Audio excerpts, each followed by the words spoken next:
Hi, it's Romeo Bruni, and we're going to build some stars today. It's not difficult. Stars develop from huge molecular clouds that exist in space. These molecular clouds contain mainly hydrogen and helium. They're millions of light years across, and eventually will go on to form anywhere from dozens to thousands of stars. But we can look at just one small part of that molecular cloud and start to see what happens. Stars are always in an equilibrium. What happens is if you have a dense cloud of dust and hydrogen and helium, gravity is going to try to contract that hydrogen down. As it contracts down, it's going to heat up. As it heats up, it pushes back out. So the contraction creates heat, which in turn creates pressure, which tends to push it out. So stars are in a constant equilibrium between gravity trying to contract it and the pressure in the stars pushing out and trying to expand it. You've got an equilibrium there that we call hydrostatic equilibrium. Hydrostatic equilibrium. Now what happens is that, so at this stage, stars are called protostars. They're not stars yet because there's no nuclear fusion at the core. You have the heat being generated only because of gravity contracting in material, and that alone will generate heat. Once a star gets enough heat in the center, and that amount of heat has to reach 10 to the 6th million degrees Kelvin, 10 to the 6th million degrees Kelvin, you have enough heat there to begin the process of nuclear fusion. And what happens with nuclear fusion is this. You start with 4 hydrogen, and you convert that into 1 helium. 4 hydrogen protons goes to 1 helium, which has 2 protons and 2 neutrons. The beauty of this is that helium weighs less than hydrogen. Helium weighs only 99.3% of 4 hydrogens. So you have 0.7% of that weight being converted into pure energy. And that pure energy, the amount of pure energy you're going to get, is determined by the most famous equation in science: energy equals mc squared. So that small amount of mass discrepancy is multiplied by the speed of light squared, so you get an enormous amount of energy that's expounded when the nuclear fusion takes place. So after the protostar phase, stars enter the nuclear fusion stage where they're burning hydrogen into helium at the core. So again, you have a huge amount of pressure being made at the center and heat being made at the center by nuclear fusion, and that tends to want to expand the star, and gravity tends to contract it. So a star is very happy at this phase. In fact, when stars enter this phase, they enter what's called the main sequence on the Hertzsprung-Russell diagram. And here's the most famous diagram in terms of star formation in the universe, the Hertzsprung-Russell diagram. And you'll see that this here is the main sequence. And in the main sequence, stars are in hydrostatic and thermal equilibrium, for that matter, and they're burning hydrogen to helium at their core.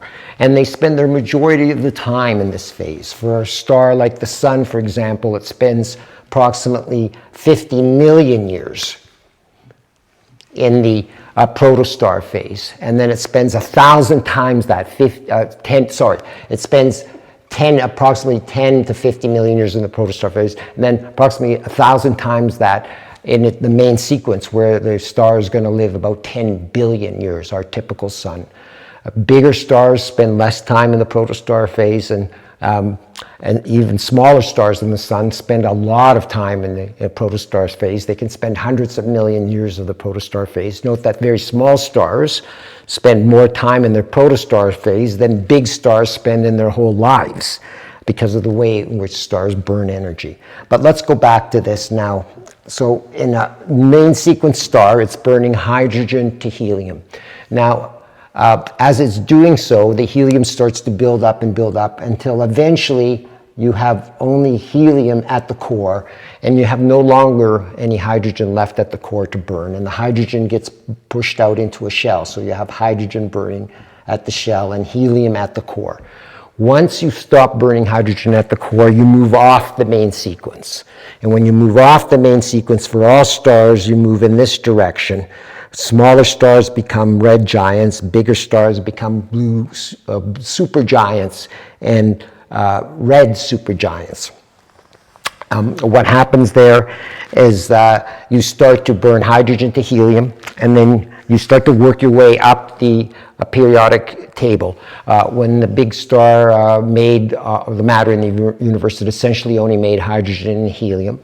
To get the higher elements, you need stars, because hydrogen burns its fuel to helium, and then as it starts to run out of hydrogen and the core temperature increases and increases, it can start to burn the helium to the higher elements, lithium, magnesium, etc. And as you burn up the higher elements, they get stuck at the core, so you would have sort of lithium and beryllium at the core, and then helium around that, and the hydrogen, and so on. And you go further up the elements, you keep getting energy out of it by burning to the higher elements. Now how it works is up until about, just to simplify it, up until about 8 solar masses. This thing continues until at the core you have carbon and oxygen. And then under 8 solar masses, you don't have enough mass there to increase the heat enough to burn higher elements. And stars under 8 solar masses will shut off once their core reaches the carbon. And what happens when they shut off is they blow off their outer photosphere. That's called a planetary nebula, and the star will shrink down. The sun, for example, will shrink down from its size now to the size of the Earth, and will become a white dwarf. A white dwarf is no longer producing nuclear energy.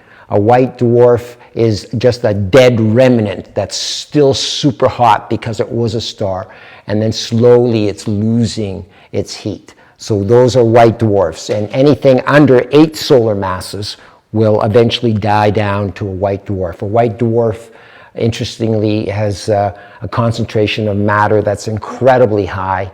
A teaspoon would weigh as much as Mount Everest, and the size is extremely small. They're sort of like the size of an Earth. And all white dwarfs, of course, always have to be under 1.4 solar masses. That was the famous derivation by Chandrasekhar, who determined that anything higher than that, it can't hold itself up with a weight higher than that, and put in a little bit more weight and it'll collapse as a type 1 supernova. So all white dwarfs are under 1.4 solar masses. Now, so we've seen that in stars up to 8 solar masses, they'll die as white dwarfs, and they can only produce up to carbon. But in a type 1 supernova, where you have a white dwarf that's being fed material via an accretion disk to the white dwarf, once it gets over 1.4 solar masses, it goes supernova, and all that energy gets transmitted into the carbon core and makes it into like iron and nickel. And that iron and nickel gets expanded out into space. So a type 1 supernova will create elements higher than carbon. But to get the elements even higher, we need another process. And that is because burning hydrogen to helium releases energy. Going helium to lithium, beryllium to carbon, etc. As you go up, you get more and more energy released because the products weigh a little bit less and the extra is converted into pure energy. That process stops at iron, because once you get to iron, trying to burn iron to the higher elements doesn't work, because to get the higher elements you have to add energy to iron. So stars can't burn iron to get higher elements. You have to add energy. The higher elements can only be made in supernova explosions, where the extra energy from the rebound of the supernova gets burst out into space and actually does the work, if you will, and fuses iron into all the other higher elements, like gold, etc. These are all made only in type 2 supernova explosions. So basically, stars are born out of molecular clouds. They live in a protostar phase that's very hard to see because they're very low light emitting and in dense molecular clouds. We need infrared light to see them. We barely ever see protostars. Then they mature into normal stars, which are always going to be on the main sequence. And the main sequence is essentially a mass versus a luminosity sequence, because the higher the mass, the higher the luminosity. So the bigger mass stars are going to be blue, and the lower mass stars are going to be red in the main sequence. Interestingly, the life of a star depends on the inverse of the mass cubed, meaning a star that's 10 times smaller than the sun will live 1,000 times longer. So a star, for example, Betelgeuse, which is approximately 10 times bigger than the sun, will only live 1,000th the time of the sun, approximately. So the sun lives 10 billion years, Betelgeuse will only live 10 million years. The bigger the star, the quicker they die, by a long shot. So to review the main sequence, stars will always begin as protostars, not on here. They'll move into the main sequence, spend most of their lives in the main sequence. As they start to die and can no longer have enough hydrogen and to burn at the core, and the helium becomes a core, and then they start to burn successively the higher elements, they'll move off the main sequence and go into the giant phase and form the super red giants like Betelgeuse. And then when they die, the smaller stars under 8 solar masses will usually become white dwarfs. At a higher solar mass, when they collapse, they'll become neutron stars. And even higher mass stars, when they collapse, will go on to form black holes. So begin in the protostar, go to the main sequence, start to die in giant and red giants. And interesting, giants and red giants are very unstable, and they pulsate. And that's why stars like Betelgeuse, for example, are pulsating and losing very frequently via coronal mass ejections a lot of their mass, and they'll pulsate. And dying stars are very unstable and giving up a lot of their mass. And then once they die, they're going to move down. And here we see it down into the white dwarfs, which are the death of smaller stars, and neutron stars and black holes, which are the remaining parts of the biggest stars in the universe. Of course, aren't on this Hertzsprung-Russell diagram because they don't emit light.